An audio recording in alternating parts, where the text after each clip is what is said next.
হরে কৃষ্ণ। সবাই কেমন আছেন? আমার বেঙ্গলি ব্লগ যশোদাজি চ্যানেলে সমস্ত ভক্তদের প্রণাম জানাই।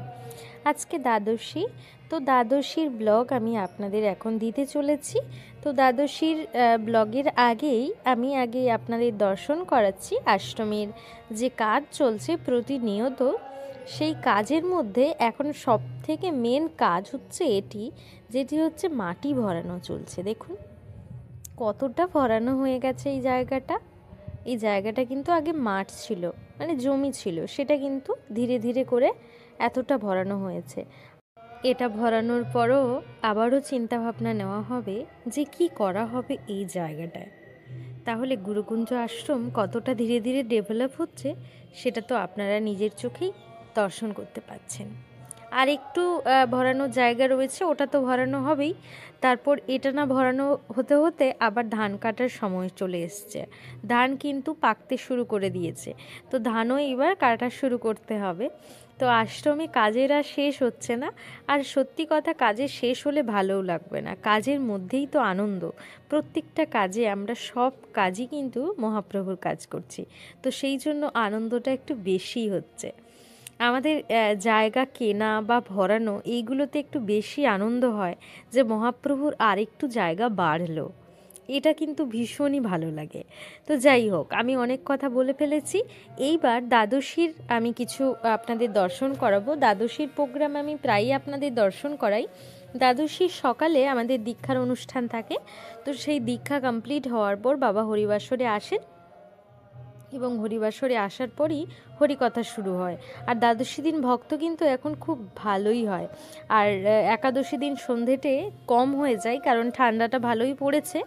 বাড়ি ফেরার তো একটা ব্যাপার তো থাকেই, তো সেই জন্য ঠান্ডা পড়া মানেই কিন্তু ভক্ত সংখ্যা একটু কম হয়ে যায়, আর সকালের অনুষ্ঠানটাতে একটু বেশি হয়ে যায়।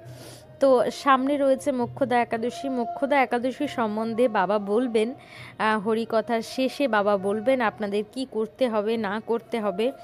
আর এটা যেহেতু গীতা জয়ন্তী, খুব একটা ভক্তদের কাছে বিরাট বড় একটা ব্যাপার, তো এটা নিয়ে বাবা অবশ্যই বলবেন ভাগবতের শেষে। তো সেটা আমি আপনাদের শ্রবণ করাবো যে কি কি করতে হবে আপনাদের। তো এখন দর্শন করুন। এখানে দেখুন দ্বাদশীর প্রসাদ প্রায় রেডি হয়ে গেছে। ফুলকপি, ডাল, আর হচ্ছে কুমড়োর যে সবজি হয় তার সঙ্গে পাঁপড় ভাজা রয়েছে। তো সব মিলিয়ে কিন্তু কমপ্লিট হয়ে গেছে। আর যখন কমপ্লিট হয়ে গেছে তখন আমি ভিডিও নিয়ে চলে এসেছি। ভাবুন তো, দেখুন কড়াই পুরো খালি, সব কিছু খালি, মানে আগের থেকেই কমপ্লিট হয়ে গেছে। আর সকাল তো ঘোড়ার মতো ছোটে, মানে এতটা পরিমাণ ঘড়ির কাঁটা ছোটে যে কি বলবো। তো সেই জন্য আগের থেকেই অনেক সকাল থেকেই এগুলো সব তৈরি করা হয়ে গেছে। কারণ কি লেট হয়ে যায়, আমাদের 12টা নাগাদ ভোগ দিতে হয়, তো তার আগেই তো কমপ্লিট করতে হবে। তো সেই জন্য কিন্তু আগের থেকেই কমপ্লিট হয়ে গেছে। আর আমি কত মন দিয়ে ভাগবত কথা শুনছি দেখুন। এই জন্য অনুশাসন আর দণ্ড খুব জরুরি।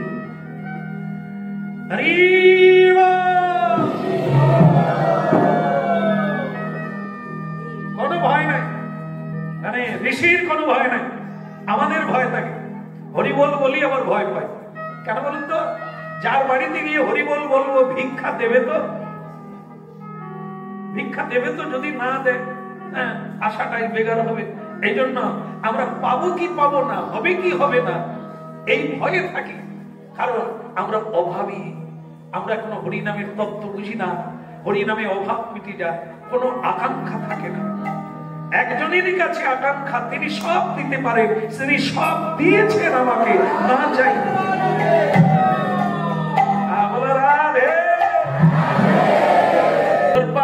ঋষি ভয়ঙ্কর ঋষি, তিনি একবারে মানে নির্ভয়তা নিয়ে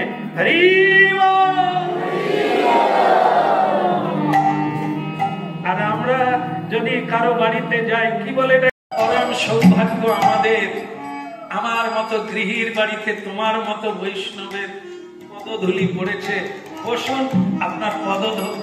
সে বলে এবার কার বাড়ি ঢুকল?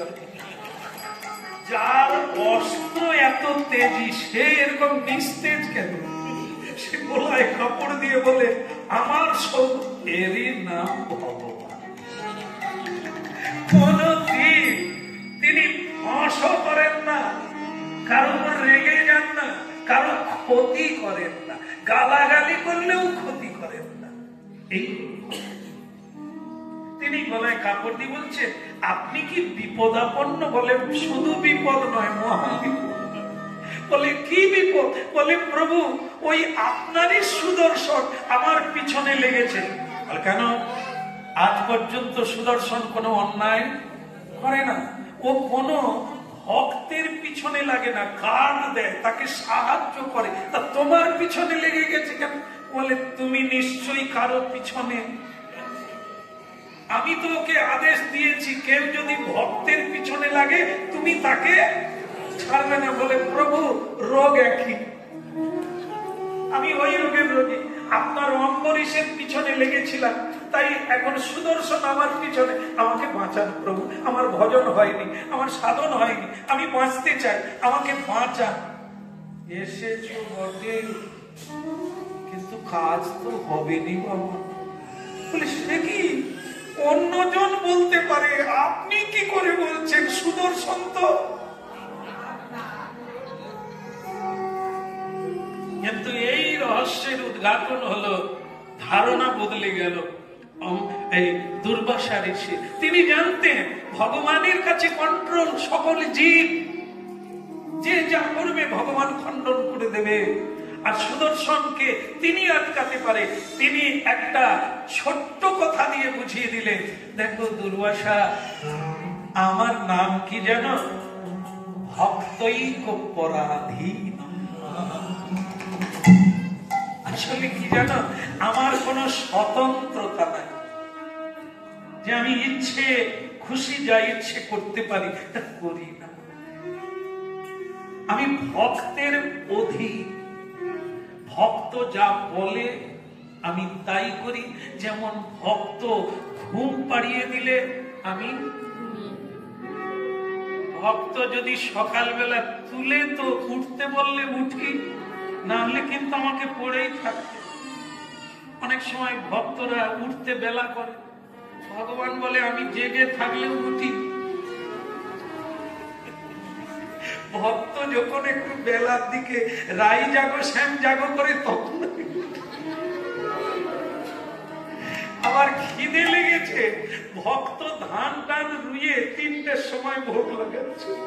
ভগবান বলে খিদে লাগলেও পালিয়ে যায়নি, আর নিয়ে খাইনি, চুপচাপ বসে আছি, দিলে খাবো। তাহলে বুঝতে পেরেছ আমি ভক্তের অধীন, তারা দিলে খাই, না দিলে নাই।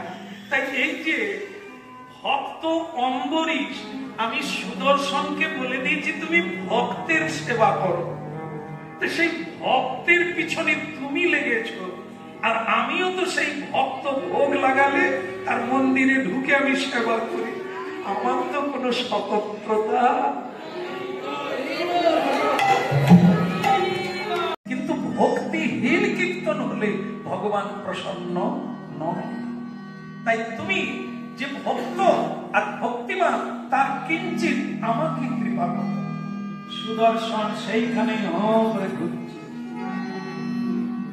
যা কিছু করে।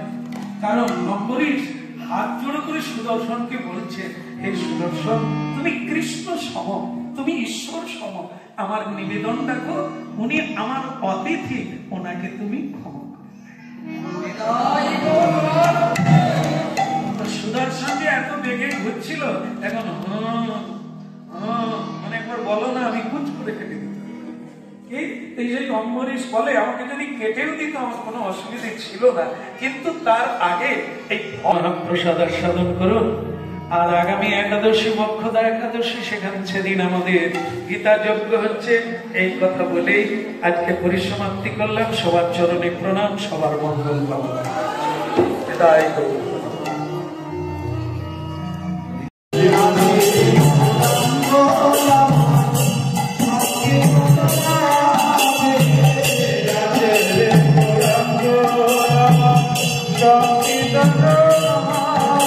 ভাগবত কথা শেষে প্রসাদ পাওয়ার জন্য ভিড়াভিড়িটা বেশি হয়, কারণ প্রসাদ দেওয়া হয় অডিটোরিয়াম হলে, আর অডিটোরিয়াম হলেই তো হরিকথাটা হয়।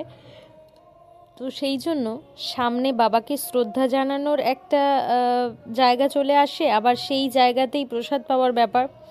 তো সেই জন্য একটু ভিড়টা বেশিই হয়ে থাকে। আর আমাদের এখানে দ্বাদশী দিন সমস্ত ভক্তরা যে প্রসাদ পেতে বসেন, সমস্ত ভক্তদের কাছে আবেদন করা হয় পঞ্জিকা নেওয়ার জন্য। কারণ এই একাদশী নিয়ে অনেক ভক্ত অনেক সমস্যা দেখান যে আপনাদের কবে হয়ে গেল জানতে পারলাম না। তো সেই জন্য সবাইকে আবেদন রাখা হয় যে আপনারা পঞ্জিকা গ্রহণ করুন, যাতে করে আপনারা একদম ঠিকঠাক দিনে এখানে আশ্রমে আসতে পারেন, ভুল যেন না হয়। কারণ আপনারাও ঘুরে যাবেন আর আমাদেরও খারাপ লাগবে। তো চলুন, দ্বাদশীর ব্লগ এতটাই ছিল। আপনারা ভালো থাকুন, সুস্থ থাকুন এবং সামনের মোক্ষদা একাদশীতে উপস্থিত থাকুন।